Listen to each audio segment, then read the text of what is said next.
Я приветствую вас, дорогие друзья, уважаемые гости и подписчики моего канала. Всем большое спасибо за то, что следите за новыми выпусками. Юрий Ковалев на связи прямо сейчас. Философ. Юрий, приветствую вас. Здравствуйте, Александр. Здравствуйте, уважаемые подписчики канала и гости. Надеюсь, многочисленные. Да, значит, знаете, вот сейчас на самом деле очень такое тревожное время. Вот то, о чем говорили, это свершилось. Начинается такая эпопея блэкаутов по Украине. И как ответ на, да, вот браваду, которая звучала из уст Зеленского, и вообще вот эта новая стадия эскалации заставляет нас задуматься о таком геополитическом измерении. Трамп заканчивает войну в Газе и говорит, что следующая война, которую он закончит, будет в Украине. Параллельно с этим мы слышим из Кремля противоречивые сообщения. Например, Песков говорит, что, в общем-то, переговоров нет, в общем, пауза, с Путиным Трамп встречаться не будет. Ну и, собственно, как бы выдохся, Рябков утверждает этот посыл или импульс, да, мирных договоренностей, который был в Анкоридже на Аляске. Примечательно, что в этот же день Ушаков как бы опровергает, говорит, что не, смотрите, есть каналы связи, работа ведется, в общем, мы на связи, все хорошо. И вот мы видим новую как бы ступеньку эскалации в Украине. К чему все идет? И насколько сейчас принципиально важно не просто там реагировать на какие-то обстрелы или какие-то достаточно тяжелые, скажем, моменты, а вот посмотреть в корень. Российско-американские отношения могут, какие-то события внутри этих отношений могут кардинально изменить ситуацию сейчас? Или все закручивается до там какого-то предела, что ли? Александр, очень важный и интересный вопрос вы задали. Я-то просто хотел бы вот в этой связи, поскольку речь идет о таком высоком, высшем уровне, геополитика, геостратегия. Значит, 30 сентября в интернете появилось обращение Галактической Федерации. Оно адресовано прежде всего к жителям России. Оно настолько важно, это обращение, что вот под углом зрения, который вы задали, я бы хотел, значит, этот текст прокомментировать. Но минимум две важнейших позиции. Первое. Значит, цитирую в кавычки. То, что происходит между Россией и США в ближайшие недели, то, что произойдет между Россией и США в ближайшие недели, полностью изменит духовную траекторию человечества. События, которые начнут развиваться между Россией и Соединенными Штатами, будут катализатором либо для глобального духовного пробуждения, либо для еще большего погружения во тьму. Сейчас, в 2025 году, мы достигли точки невозврата. И далее. Возможно, несколько сценариев развития событий между Россией и Америкой. Сценарий первый. Эскалация конфликта до критической точки, за которой следует внезапное отступление от края пропасти и начало диалога. Да. Это путь, в кавычках, путь через страх к пробуждению. Человечество должно заглянуть в бездну собственного уничтожения, чтобы осознать безумие конфронтации. Второй сценарий. Постепенное нарастание напряжения с серией малых кризисов, каждый из которых будет проверять решимость сторон. И третий сценарий, третий и последний, о котором говорится в обращении. Неожиданный прорыв к сотрудничеству через осознание общей угрозы. И такой вот нечто вроде вопроса. Какой из этих сценариев реализуется, зависит от уровня сознания человечества. Конец цитаты. Конечно, предсказать ничего невозможно, но очень хочется надеяться, что события, о которых говорится в тексте обращения, пойдут через взаимодействие сценариев второго и третьего, без первого, без, подхода к краю пропасти. Хотя, как показывает опыт, человек чаще всего быстро и кардинально меняет свою позицию по жизненно важным для него вопросам только когда оказывается в тупике. которому его подвело вот как раз следование вот этой самой позиции, от которой нужно отказаться. Ну, то же самое, конечно, относится к политическим деятелям. И вы знаете, вот есть относительно недавний опыт реализации сценария «Путь через страх к пробуждению». Это кубинский или карибский кризис осени 1962 года. Очень-очень коротко вообще напомню, о чем идет речь. Но на фоне резкого обострения, ну, в общем, вообще говоря, холодная война же была, так, не забываю на минуточку. Значит, на фоне резкого обострения отношений между ведущими супердержавами США и СССР, американцы разместили свои ракеты средней дальности, оснащенные термоядерной боевой частью, впервые за пределами собственной территории. Сначала развертывание ракет «Тор» в Англии, а в 1961 году ракет средней дальности «Юпитер» в Италии и Турции. Вот это вот в Турции это самое было серьезное. Почему? Потому что в корне изменился, ну я скажу так, баланс возможностей между СССР и США гипотетического применения ядерного оружия. Я сейчас не говорю о количестве боеголовок у сторон, это совершенно несопоставимые вещи в пользу США, но баланс возможностей. Значит, почему? Дело в том, что до этого момента каждая из сторон имела на своей территории, подчеркиваю, межконтинентальные ракеты. Ну, подлетное время примерно 25-35 минут, так сказать, если ветра нет встречного. Про ветер я, конечно, шучу. То есть подлетное время оставляло, значит, техническую возможность, во-первых, зафиксировать, так сказать, приближение и выдать команду на так называемый ответно-встречный удар собственными ракетами. То есть без возмездия врага противник первый не оказался бы. Так вот, подлетное время Юпитера в Турции оказалось всего 12 минут. И у СССР поэтому больше не было возможностей организовать ответно-встречный удар. То есть баланс, как вы видите, нарушился кардинально. Ну, для сохранения этого баланса нужно было срочно что-то предпринять. Ну, найти территорию, с которой советские ракеты средней дальности, потому что дальних ракет было очень мало, ну и, в общем, вот, средней дальности представили бы такую же угрозу, создали бы для США. Ну, это Куба, конечно, так сказать, подбрюшье США. 140 с лишним километров от материка. Ну, это.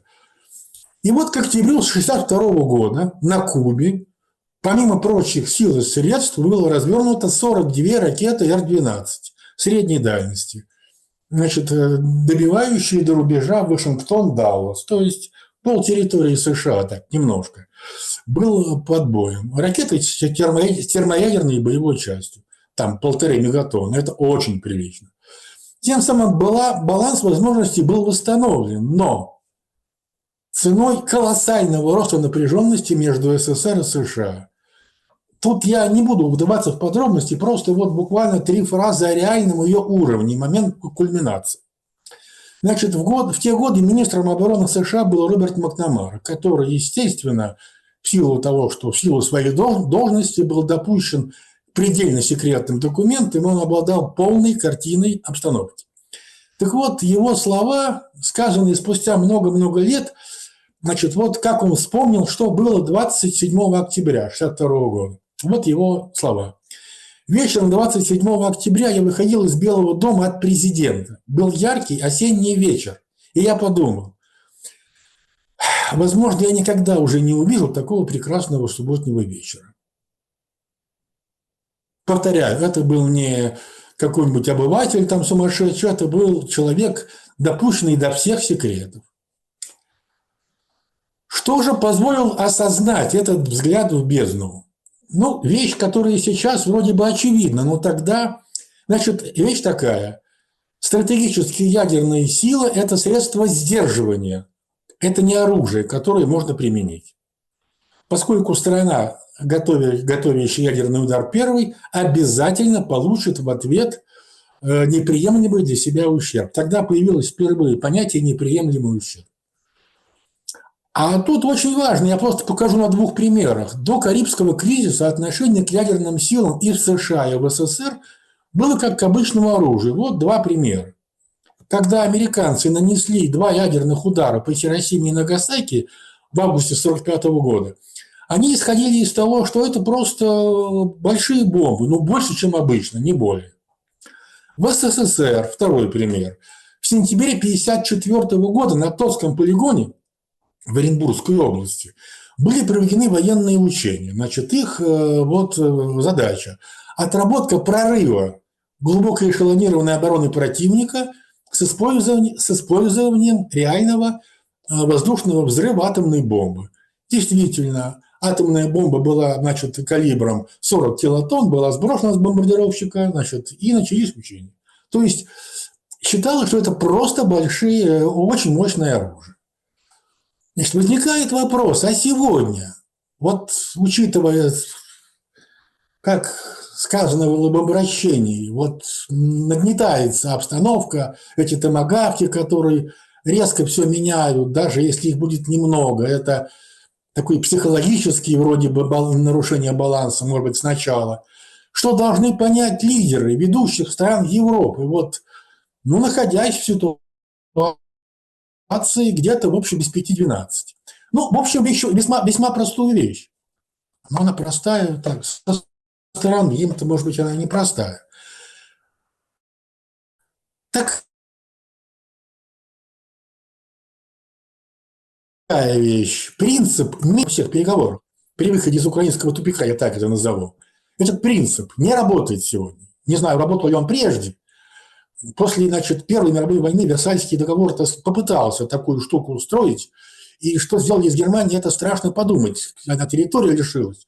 Но зато через 10 с небольшим лет возник страшнейший реваншистский комплекс. И на этом реваншистском комплексе Гитлер довольно легко вышел, в общем, победителем на выборах. Так что это все игра-то с огнем. Так что мир в обмен на территории не подходит. Он строится на двойных стандартах, на выборочном отношении к истории, на предъявлении сторонами друг другу исторических обид в кавычках. А это, как показывают вот буквально последние дни, ведет только к эскалации конфликта. Ну, до пределов, о которых даже думать не хочется. Значит, что же... Ну, нужно, в общем, менять этот принцип на какой-то другой. В принципе, вообще говоря, существует такой подход новый. Его суть. Люди, ну, мы сейчас говорим о Европе, о Евразии, потому что, ну, тут острота самая же сейчас идет, вся нагнетается. По крайней мере, вот этот момент меня занимает мое внимание. Значит, нужно, чтобы люди, живущие на территории от Атлантики до Тихого океана, по-прежнему принадлежа к своим этносам, одновременно получили бы надэтническую идентичность. Это стало бы одним из важнейших условий постепенного снятия всех конфликтов, ну и территориальных в том числе, потому что сейчас вот посчитали там эти спорные территории в Европе, ну их десятки. У разных стран, так сказать, претензии там только начни. Вот, значит, конкретно речь должна идти о создании на территории, значит, вот от Атлантики до Тихого океана союза равноправных, подчеркиваю, ни о какой империи новой речь не идет. Союз равноправных государств. Я называю его континентальным союзом. Вот. Ну, смотрите, как бы, давайте так. Давайте все-таки эту идею вы как-то уже высказывали, но уже было. Ни о каком союзе пока речи идти не может, тем более ни о каком равноправии. Вот мы сейчас наблюдаем, вы так обострили вопрос Европы. Так а что там происходит в Европе? Есть надэтническое образование, Еврокомиссия. Есть надэтническая Урсула фон дер Ляйен, которая, в общем-то, преодолела этот вотум недоверия и, в принципе, да, вот продолжает проводить свою политику. Есть много недовольных в разных странах, но их голоса затираются, забиваются. И, знаете, вот сегодня день рождения у Павла Дурова, и он опубликовал такой очень, достаточно мощный, я бы сказал, пост, посыл. Говорит, у нашего поколения очень мало времени для того, чтобы защитить свободный интернет.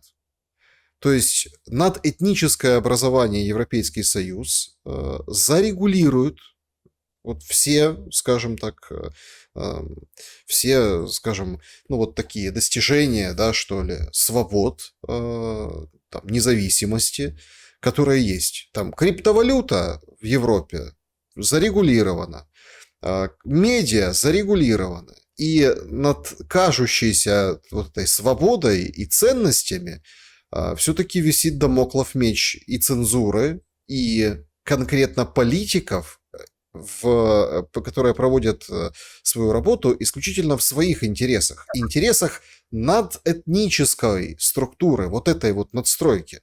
Многие вообще сравнивают Европейский Союз с, ну, условно, Политбюро СССР, да, и предрекают развал Европейского Союза.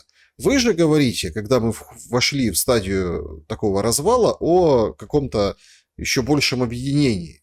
Нет, понятно, что это такой классический прием, когда ты вот видишь много противоречий, ты как бы абстрагируешься, поднимаешься выше и, слепив все до кучи, обозначив все таким одним большим обобщением, вроде как вот этих там шероховатостей не видно, но они же есть, и они потом выстреливают и в войны, и в противостояния, и в тяжелые вообще исторические периоды, о которых тоже вы упоминали, когда вы вспомнили Германию, Версальский мир и то, что было позже. Поэтому как раз к объединению никто не готов. А получается, что все готовы воевать. Почему? Ну, почему готовы, так сказать, воевать? Тут, наверное, много-много причин. Я-то хочу, значит, вот ответить на ваш главный вопрос. Вот нет оснований, так сказать, как будто бы для какого-то объединения, наоборот. Даже иногда мы видим, что Евросоюз, в общем, там он не всегда выступает как некое целое, отдельные страны себя по-отдельному ведут частенько, но это мы все видим. Но прежде всего, значит, всегда первый шаг, ну, то есть идея такая, предложить-то нужно. Предложить, конечно, к новой идее, ну, какое отношение? Господи, сначала скажут, да пошел ты. Какие, о чем, так сказать. Вот, но надо работать, это первое. Второе. А для этого нужен, ну, не хотелось бы, чтобы это был первый сценарий, взгляд на, через, так сказать, в пропасть. Но, ну, а что делать-то? Потребовалась вот фраза, которая, ощущение Макнамара, которую передал, которую чтобы понять, что нельзя бомбить и нельзя стрелять ядерными ракетами стратегическими. Ну, может быть, и сейчас так придется. Чтобы люди просто ахнули, куда вообще они все, ну, люди-то, ну, хотя в Европе к людям-то прислушиваются все-таки выборные все эти органы, хотя даже и сейчас уже, кажется, мне кажется, поменьше, чем... Ну, ладно. Чтобы люди ахнули, куда следующий шаг. Ну, а что делать? Это первое. Второе. Ну, кто же сказал, что... Ну, вот смотрите, когда был у меня первый мой, значит, интервью, это где-то март этого года, он для меня был не очень удачным, мне не очень понравился, но там я впервые сказал, что вот Трамп поставил задачу, это был март, это было буквально позавчера, еще инаугурация, так сказать, ну, позавчера условно. Он поставил себе задачу бороться с глубинным государством. Но понимаете, вот что там у него получается внутри, там по-разному все, сейчас особенно. Но ведь вот структура Евросоюза – это ведь структура глубинного государства. Государство, которое, в общем-то, ну, оно против людей. Ну, извините за такую тривиальную, банальную формулировку, люди ему не нужны. Вот этой общей структуре, на вершине которой не гуманоидные сущности. Давайте не забывать об этом. Они враждебны людям. Поэтому, конечно же, сейчас будет нарастать сопротивление любым идеям, вот таким вот консолидирующим. Поэтому кто сказал, что будет легко? Не будет. Более того, по мере, значит, вот этого распространения, а потом эти идеи надо распространять. Вы скажете, кто должен быть субъектом распространения? Давайте я на этот вопрос пока не отвечу. Пока не буду отвечать, потому что он непростой. Вот. И если мы все-таки, смотрите, если мы все-таки вернемся к вашему первому тезису о трех возможных сценариях, трех путях, по которым пойдут российско-американские отношения. Вы для себя какой путь видите? Какой будет ключевой?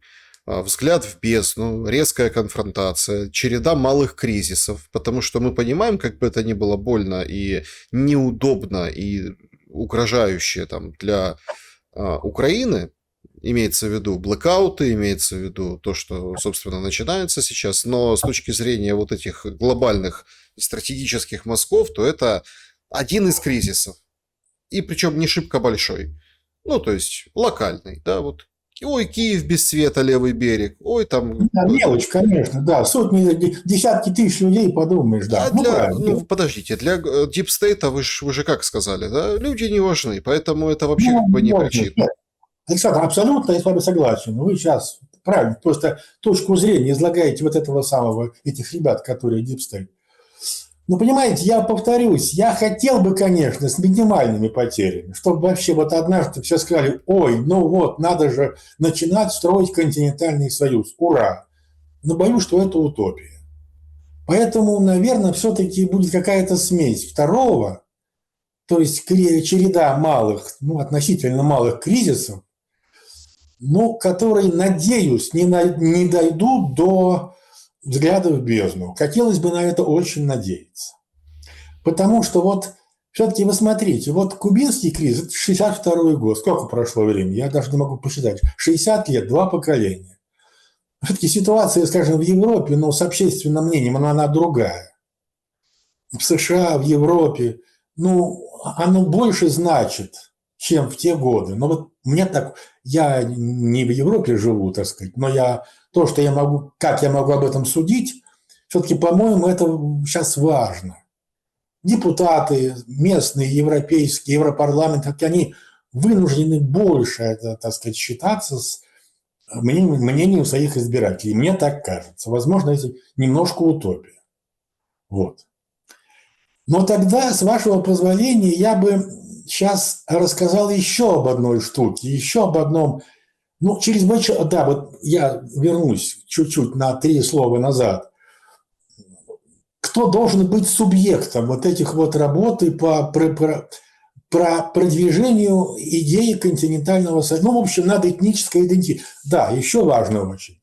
Надоэтническая идентичность, это ведь в Евросоюзе этого нет. Они просто, ну, европейцы, так они и были европейцами. Это ведь не требуется общий проект будущего, который разделяют, ну, минимум 15-20% населения. Но в Европе такого нет, поскольку это просто европейцы. Бывшая христианская цивилизация, ну, там этот вопрос так остро не стоит. Он будет стоять остро вот сейчас здесь. Так вот, кто будет субъектом продвижения вот этих идей? Ну, Россия.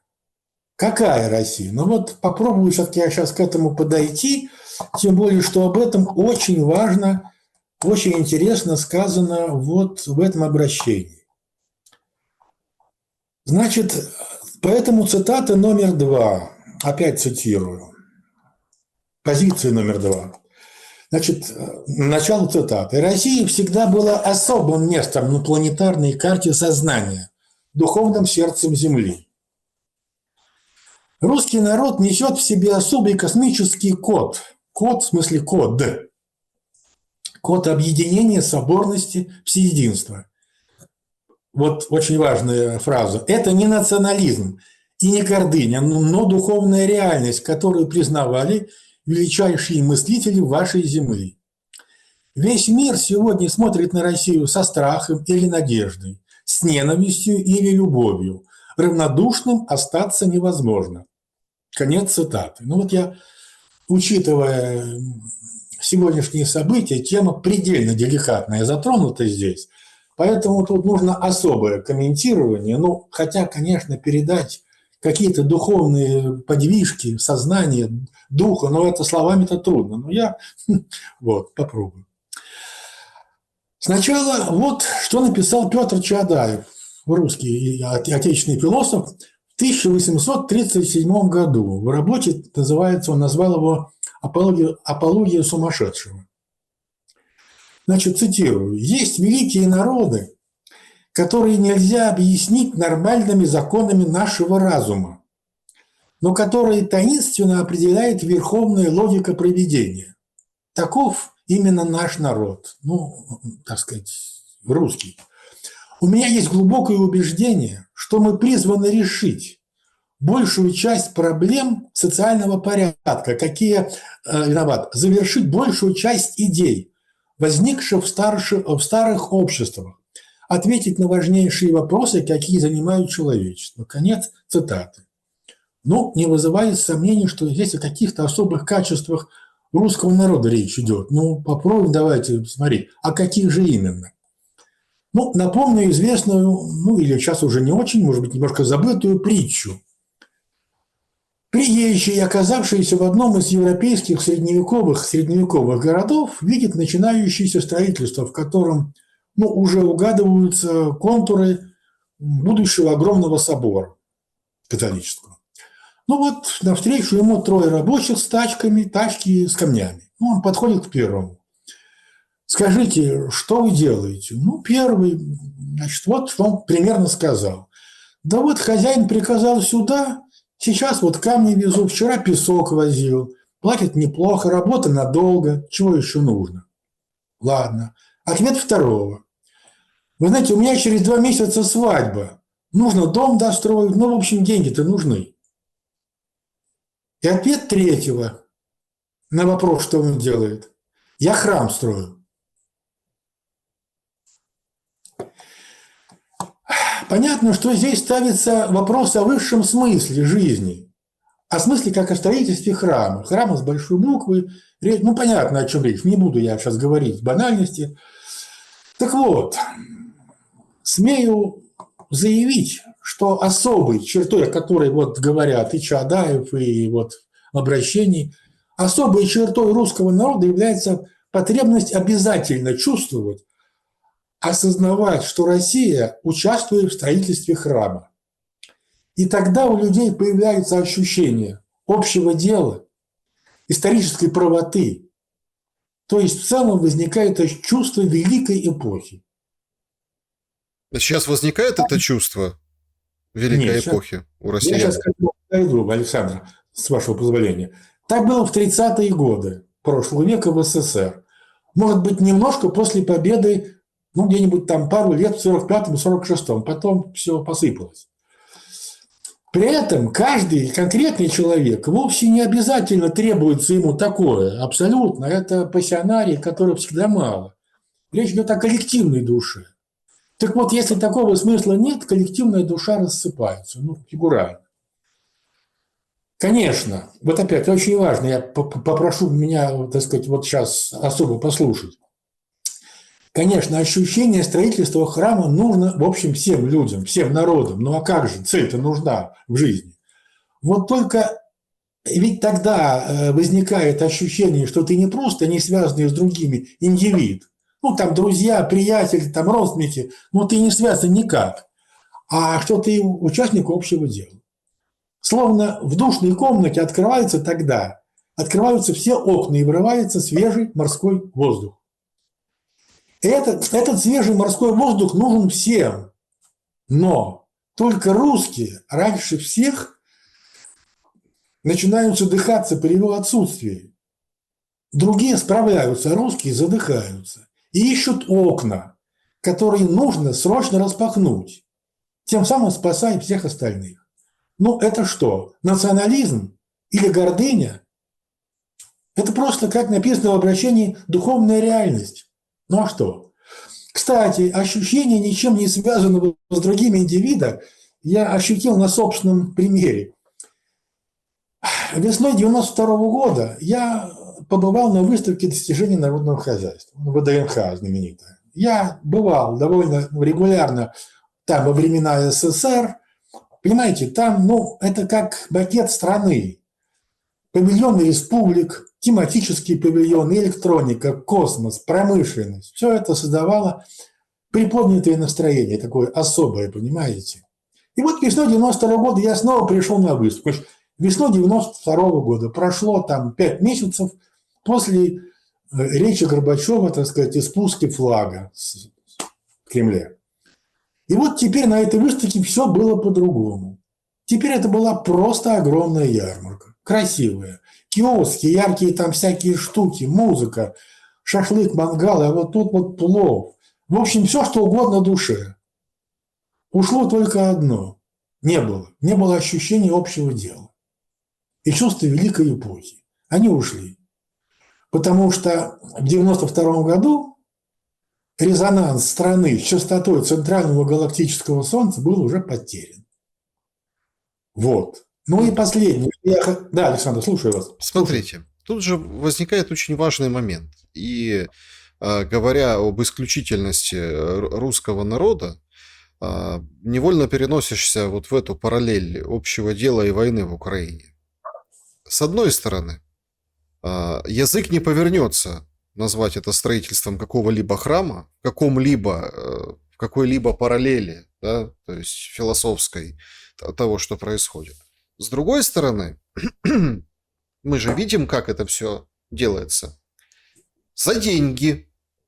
То есть недавно Зеленский, в общем-то, об этом говорил, и другие там украинские деятели тоже комментировали, что смотрите, дело-то может и общее, слова-то может и правильные, но они как бы с очень щедрой оплатой русскому солдату, добровольцу, который идет и, в общем-то, его делает. Причем многие в самой России как бы метаются. Одни говорят, что все делают правильно, ну, то есть постепенно, вот так вот, а другие говорят, что как-то вот вообще не так воюют, да, и мало чего захватывают.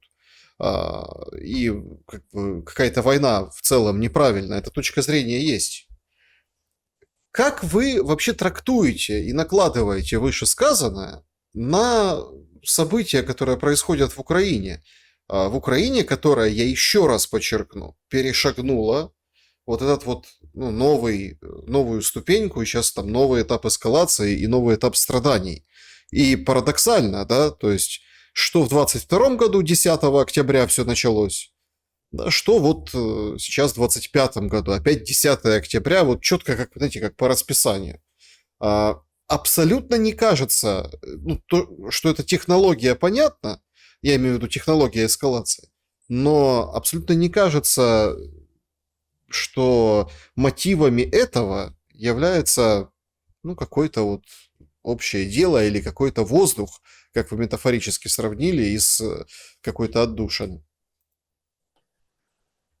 Александр, я отвечу на ваш вопрос, на несколько вопросов так. Но прежде всего, война, да такая, это для человечества ненормальное состояние.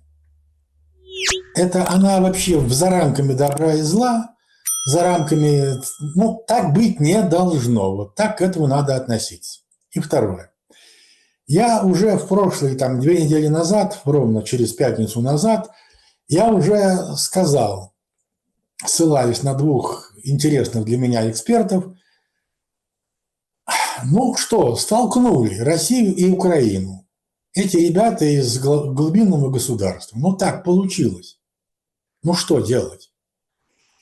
И вот когда все закончится, я об этом не сомневаюсь, когда все закончится, главная фраза, которую мы скажем нашим, помните, когда из Афганистана выводили войска, 89-й год, или 89-й, шли эти колонны через этот мост, который за речкой, из-за речки, флаги советские, все, а ребята шли, как побитые псы, кто они?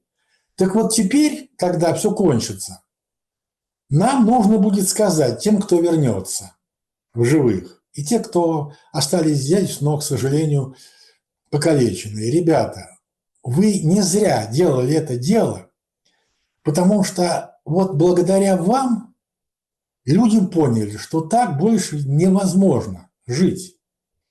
Что война – это вообще ненормальность для человека, для личности. Благодаря вам, вашим, вот такая цена. И вам спасибо. Так что вы победители с обеих сторон. А вот кровь, это цена. Что делать? Вот так. Но вот благодаря этой цене политики поняли, подошли к мысли о том, что немедленно нужно все прекращать пользоваться принципом «мир в ответ на территории», он не работает больше. И начинать продвигать идею континентального союза, ну или большой Евразии, как угодно. Дело же не в названии. Продвигать идею сознания наднационального, надэтнической общности. Вот так.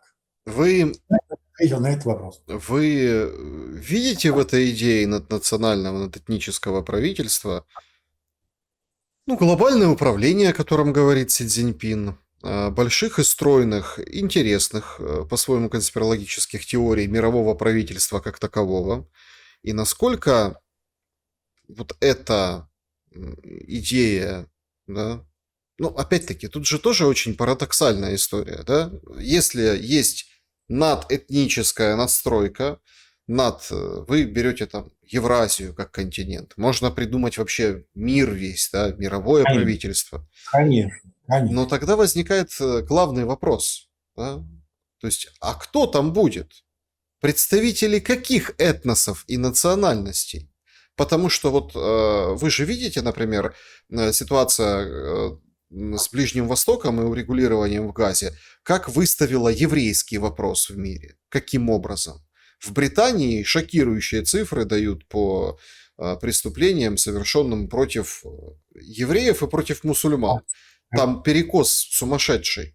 Весь мир ополчился и стал, ну, скажем так, на дыбы после ужасов, которые делал Израиль в Газе. Дай бог, чтобы это закончилось надолго, то есть, чтобы не вернулось. Действительно, там Трамп говорит, мы все отстроим, войны больше не будет на этом маленьком участке суши. Однако, как бы, отношение к израильтянам уже так не выветрится быстро. И вот представим, мировое правительство, а там, например, все евреи. Или, например, все вот эти русские, да, или все вот эти немцы, или там какие-нибудь там американцы, как исключительное право имеющие управлять всеми. Начнется драчка в самом правительстве мировом. Александр, значит, прежде всего, вы абсолютно правы, и это уже практический уровень. Прежде всего, вот то, что говорю я, это даже не программа, это концептуальный подход. И это, конечно, не план. Вот даже мы сейчас вот вы начали говорить о мировых этих всех структурах. И вы знаете, и, конечно же, и наши слушатели, даже вот Совет Безопасности ООН, там уже поднимается вопрос о постоянных членах, что уже маловато.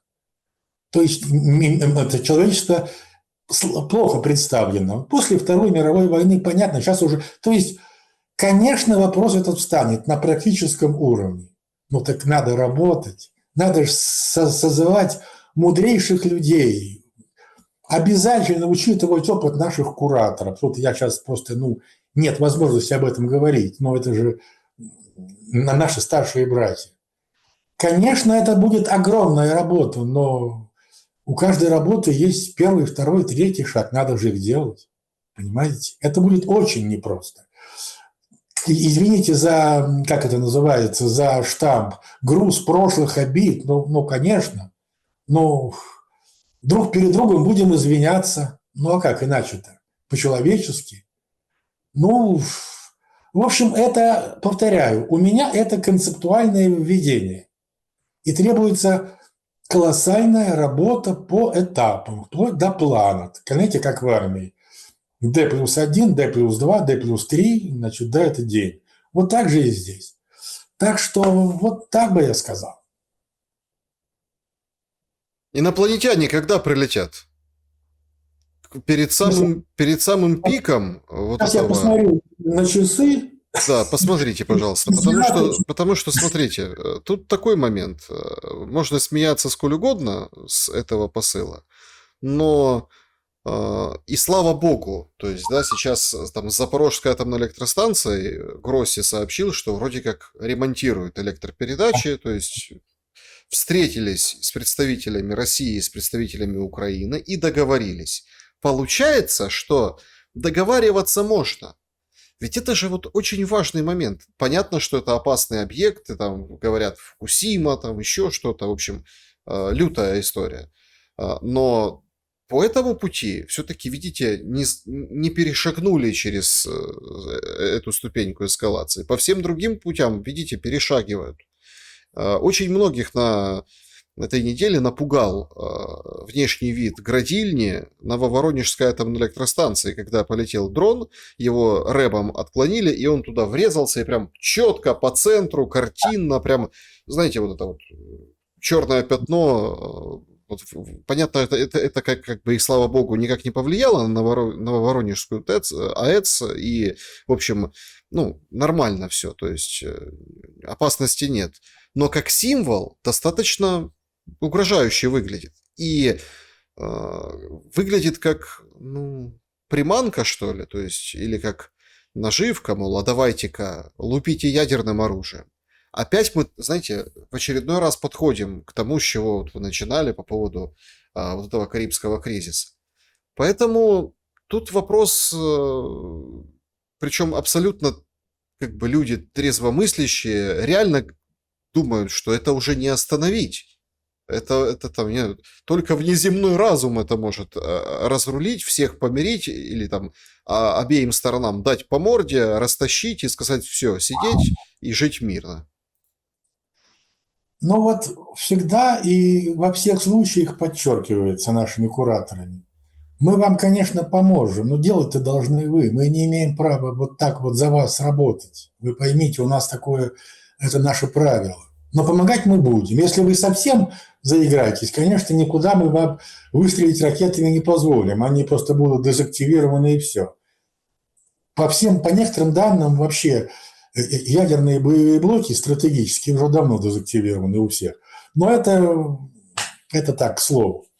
Вот вы сами, Александр, сказали, вот стали к Запорожской АЭС, когда действительно, типа, там, несколько дней до начала вообще цепной реакции, не дай бог, как-то вот в шаге от пропасти посмотрели в пропасть, сказали: ой, и пошли договариваться. Вот это может быть модель, понимаете? Но тогда нужно, чтобы была эта пропасть, к сожалению, в которую не войти, в которую не упасть. Ну вот, ну что делать? Ну, я не могу сказать, как будет. Хотелось бы, чтобы все-таки был бы второй сценарий. По шажкам, и тихонечко договоры.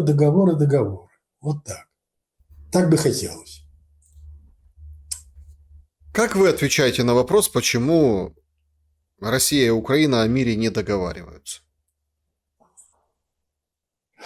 А я отвечаю так, что вот этот принцип мира в обмен на территории, когда говорят президенту страны, законно избранному, что вот ты, значит, вот уходя, подпиши этот самый договор о отдаче там пары-тройки областей. Ну, надо быть, ну, странно представить себе, что так президент на это пойдет. Любой страны, любой.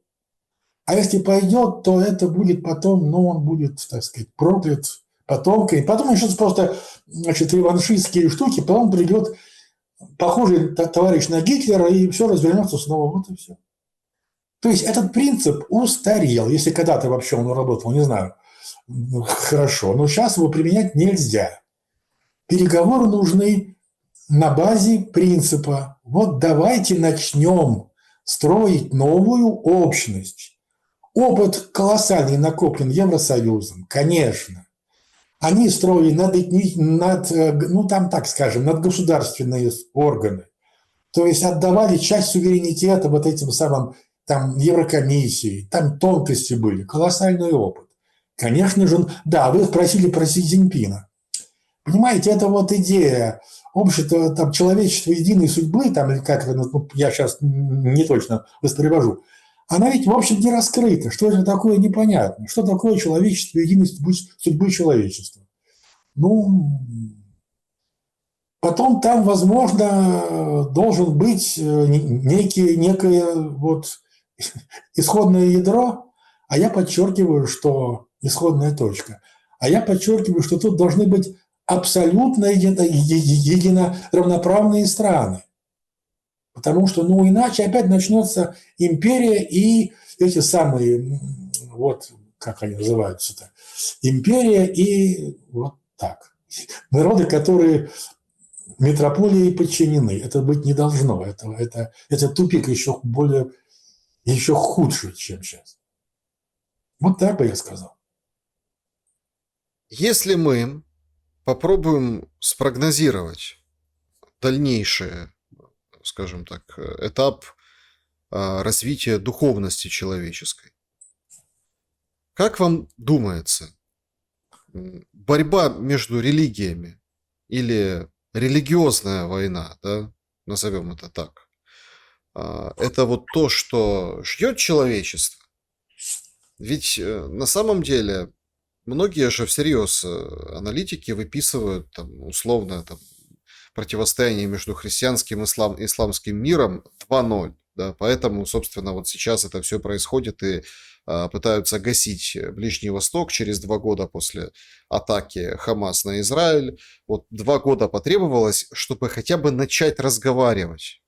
А если условно мы подойдем к этой войне исламской цивилизации против христианской, то вообще непонятно, сколько времени и сколько жертв принесет эта война, чтобы их потом хотя бы хоть немного начали общаться друг с другом.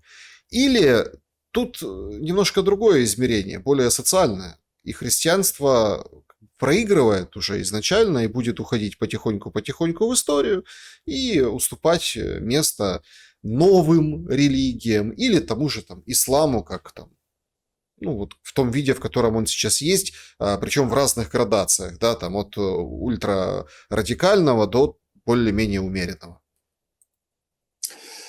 Я так бы ответил на ваш, Александр, вопрос. Во-первых, я вас, так сказать, обрадую. В самом исламе есть, как вы правильно сказали, так сказать, слегка обращенные на Запад и слегка обращенные назад. И внутри будет такое, что мало не покажется. Понимаете? Значит, вариант номер 1. Давайте мы сейчас всех вернем в традиционные ценности, кого-то в христианство, тех, которые, так сказать, которые уже. Но сразу возникает вопрос, а с европейцами что делать? Их надо заставить ходить в костел или как это будет выглядеть? Потом. Подождите. С какими европейцами? С европейцами. Вы видели, как выглядят мэры Британии, какая там атмосфера в Брюсселе на рынке. Я и говорю. Там уже там уже, подождите, там уже как бы у нас идет у человечества глобальная проблема. Это проблема белого населения. В прямом смысле этого слова. Оно вымирает. Плюс еще вот эта война, которая сейчас идет, как бы вымывает славянское население, тоже как бы представителей белой расы. Белая раса уходит, и это нужно понимать. И с рождаемостью там все очень плохо, да. Согласен. Вот поэтому, когда, опять я уж, извините, процитирую себя, потому что только я пока об этом говорю, вот это вот надоэтнической общности, идентичности, понимаете, вот именно поэтому кураторы, работая на опережение, поставили задачу отработать механизм вне религиозного, вот этого вне религиозной духовности. Почему мне? Потому что вы сказали. Иначе это будут религиозные войны такие, что сейчас это покажется просто играми в песочнице. Вот.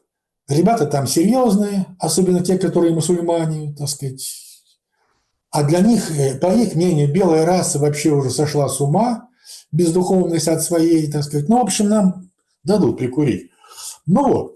Внерелигиозная духовность. Что это такое?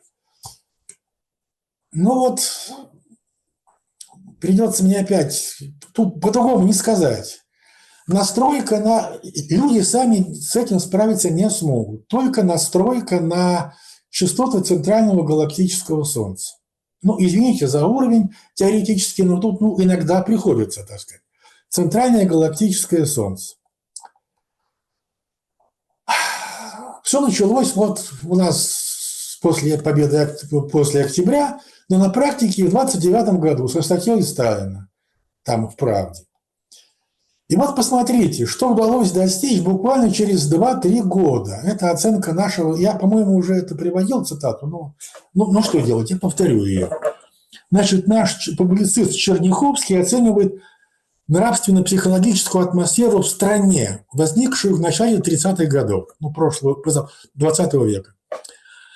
Что, так сказать, вот настрой, какой пафос. От людей, сейчас виноват, от людей требовалась постоянная готовность к подвигу, то есть к совершению поступков, которые служат чему-то большему, нежели просто собственное биологическое существование. Это был мир, имеется в виду СССР 30-х годов, где человек с каждой новой победой над обстоятельствами восходит на новую ступень своего родового существования. Общество, где познание важнее потребления. А вот чрезвычайно важный вывод современного немецкого там одного историка, социолога. Он говорил о строительстве московского метро, 30-е годы, тоже начало. Цитата чуть, ну, немножко, она большая, но извините.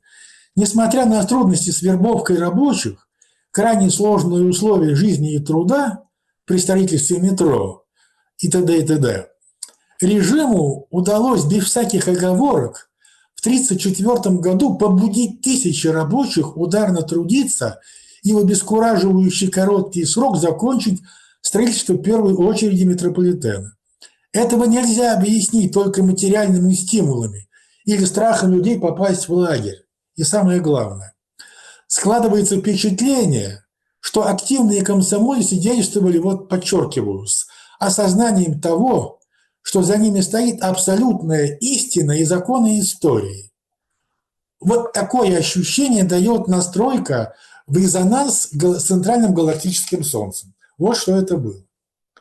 И вот такая настройка даст и мусульманам, и иудеям, и постхристианам, и православным, и тем, кто, значит, вот в Китае, там, как называется у них, даосизм, так сказать, вот встать над собственными религиями. Это тоже очень важно. Вот этот опыт есть. Дался он страшной ценой. Вот, и я поэтому хотел бы вот подчеркнуть в этой связи. За приобретение этого опыта народы СССР заплатили колоссальную цену. Народы, жившие на территории СССР. Вот все, которые сейчас типа независимые. Как известно, победа большевиков в октябре 1917 года предельно остро поставила вопросы мировой пролетарской революции. Вот что Троцкий об этом писал. Надежду свою мы возлагаем на то, что наша революция развяжет европейскую революцию.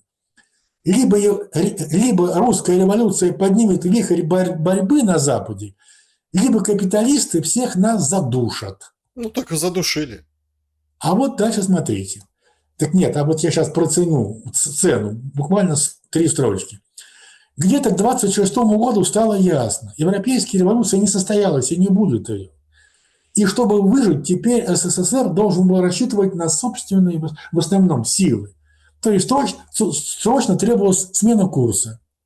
Ее суть – индустриализация всех бывшего режима, тяжелая промышленность, заводы, армия. Понятно, что это мобилизационный режим в широком смысле. Вот. При всем неизбежном его драматизме и трагизме. Новый курс реализовывать взял на себя Сталин и его группа. И последний буквально абзац. Что это значило для страны, для людей, которые жили на территории СССР, так написала Ольга Грейк. Цитирую, почти цитирую. «Сталин не пожалел ни себя, ни многомиллионной массы советских людей, обрекая их на бесправие, бросив их на принудительный рабский труд в лагерях, в колхозах и на гигантских производствах. Все для создания сверхмогучей экономической военной базы для последнего решающего сражения».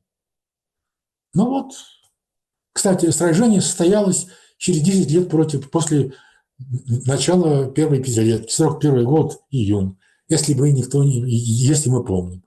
И, в общем, нам надо об этом всем помнить, о цене. И сейчас, когда мы начинаем славяне на славян, надо помнить, что мы же такое дело вытянули все вместе, все. Понимаете? Мы дали человеческий опыт, которого он еще не имел. Опыт внерелигиозного, в общем, внерелигиозной духовности. Вот так бы я сказал, Александр. Юрий Ковалев был моим собеседником сегодня. Спасибо большое за время и мысли. Спасибо. Друзья, берегите себя. Всем добра и света. Увидимся.